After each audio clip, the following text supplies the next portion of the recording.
루이사 피카레타가 지은 하느님 뜻의 나라 동정 마리아.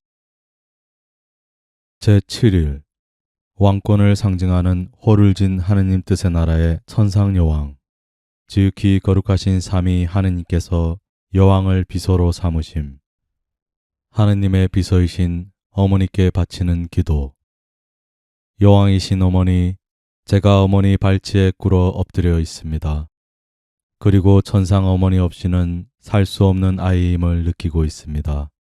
어머니께서 오늘은 영광스러운 왕호를 주시고 왕관을 쓰신 모습으로 오셨지만 제게는 언제나 어머니이십니다. 그래서 저는 두려워 떨면서도 어머니 팔 안에 몸을 던집니다. 저의 악한 뜻이 이 가련한 영혼에 끼친 상처들을 어머니께서 치유해 주시도록 하기 위함입니다. 지고하신 어머니 들어보십시오. 어머니께서 기적을 행하지 않으신다면 어머니의 왕홀로 저를 인도하시며 제 뜻이 살아나지 않도록 모든 행위를 끊임없이 다스리지 않으신다면 저는 하느님 뜻의 나라에 들어가는 아름다운 몫을 차지하지 못할 것입니다. 천상 여왕님의 훈화. 사랑하는 아가야, 와서 이 엄마의 팔에 안겨 주의를 기울이며 들어라. 이는 하느님의 뜻이 무엇보다도 너의 천상 엄마에게 행하신 일찍이 들어본 적도 없는 기적들에 관한 이야기이다. 왜냐하면 지금까지 말한 6단계는 바로 천지 창조의 6날을 상징하기 때문이다. 하느님께서 날마다 한 가지씩 당신 뜻을 분명히 말씀하시면서, 즉 날마다 하나의 단계를 수행하시면서 한 가지 창조에서 그 다음의 창조로 넘어가셨고, 6째 날은 창조의 마지막 단계로 이제 우리의 모습을 닮은 사람을 만들자 하고 말씀하신 것이다. 그리고 7째 날에는 하시던 일을 다 마치시고 쉬셨다. 말하자면 매우 훌륭하게 창조하신 모든 것을 즐기고자 하셨다. 그래서 하느님께서는 쉬시면서 당신 작품들을 보시며 말씀하셨다. 내 작품들은 과연 아름답다. 모든 것이 질서와 조화 안에 있다. 그리고는 당신의 황홀한 사랑을 품고 사람을 뚫어지게 바라보시면서 이렇게 덧붙여 말씀하셨다. 하지만 내가 가장 아름답구나. 너야말로 우리 모든 작품의 극치이다. 그런데 하느님께서 나를 창조하신 일은 창조 전반에 걸쳐 일어난 모든 놀라운 일들을 능가하는 일이었다.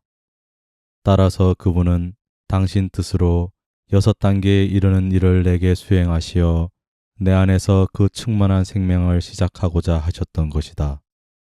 내가 하느님 뜻의 나라를 소유하게 되자 그분께서 내 안에 행하셨던 단계들은 다 끝났다.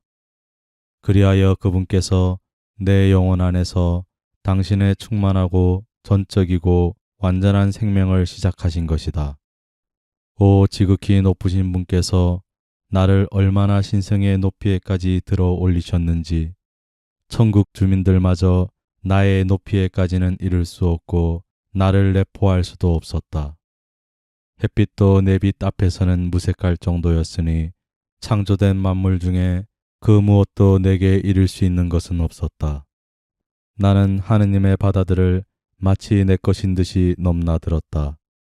나의 천상 성부와 성자와 성령께서는 그분들의 작은 딸인 나를 보며 즐기시려고 품에 안기기를 원하셨으니 내가 그분들을 사랑하고 그분들의 지고하심을 흠송하며 기도를 드릴 때 그 나의 사랑과 흠숭과 기도가 내 영혼 안에서 곧 하느님 뜻의 중심에서 나오는 것임을 느끼시면서 얼마나 흐뭇해 하셨는지 모른다.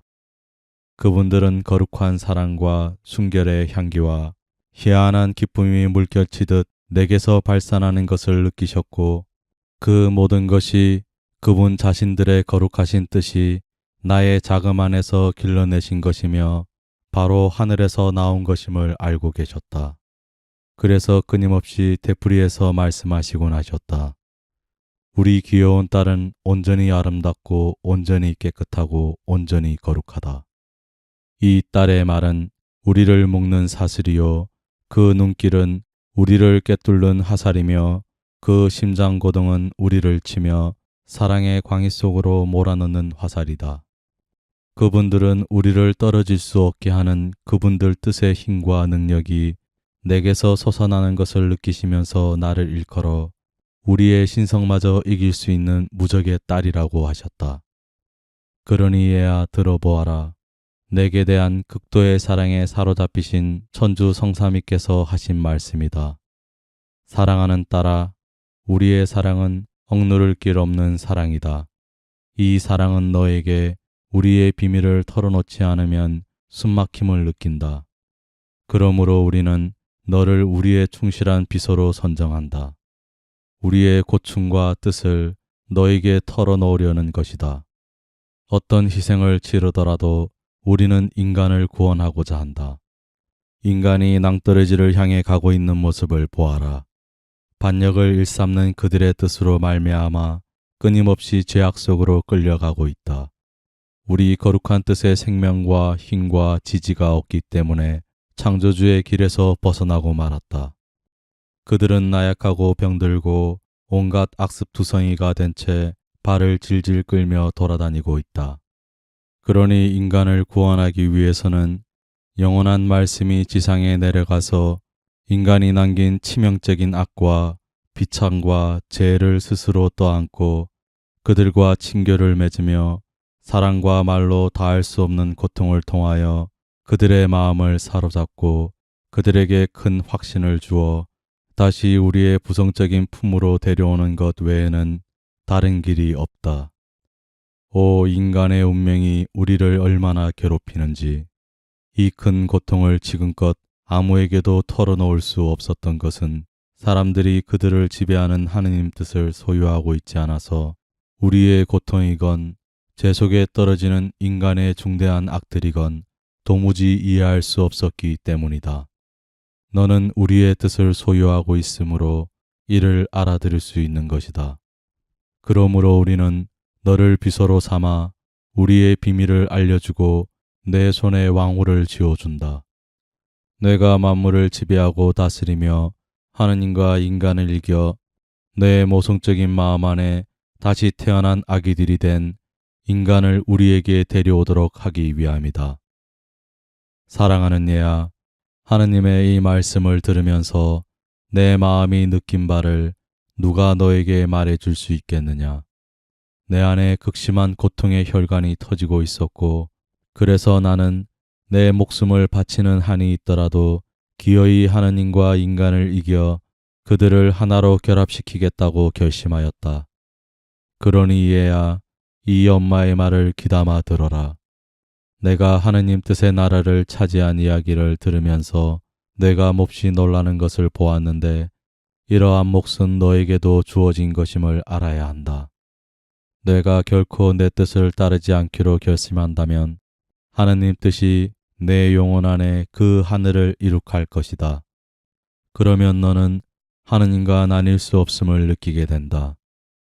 그리고 너 자신과 너의 격정을 지배할 왕홀도 받게 될 터이니 그때부터는 너 자신의 노예가 되지도 않을 것이다. 인간의 뜻이 가련한 인간을 노예로 삼고 자기를 창조하신 분을 향한 사랑의 날개를 잘라버리며 하늘에 계신 아버지의 품으로 몸을 던질 수 있는 힘과 용기와 신뢰를 인간에게서 앗아가기 때문에 아버지의 비밀도 인간을 사랑하시는 그분의 큰 사랑도 알 수가 없는 것이다.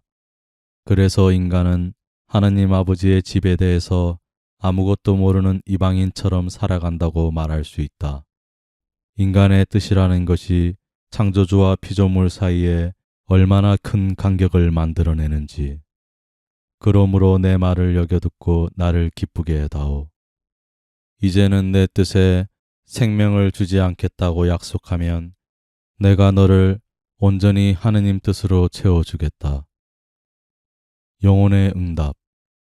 거룩하신 어머니 도와주십시오. 제가 얼마나 약한지 아시지 않습니까? 어머니의 아름다운 가르침이 제 눈물을 자아냅니다. 그래서 저는 제 뜻대로 하노라고 창조주의 뜻을 멀리하며 번번이 미궁 속에 빠져들곤 했던 큰 불행을 한탄하고 있습니다. 저에 대한 어머니의 모성적인 임무를 수행하시고 부디 저를 홀로 있게 하지 마십시오. 어머니의 능력으로 제 뜻을 하느님 뜻에 결합시켜 주시고 저를 어머니의 마음 안에 가두어 주십시오. 여기서는 틀림없이 제 뜻대로 하지 않을 것입니다. 작은 희생. 오늘 나를 공경하려면 내 망토 아래 머물러 내 눈길을 받으며 사는 법을 배워라. 성모성을 3번 바치고 모든 사람이 하느님의 뜻을 알게 해달라고 내게 청하여라. 환호. 천상 어머니, 어머니 마음 안에 저를 가두시어 하느님 뜻 안에 사는 법을 어머니께로부터 배우게 하소서.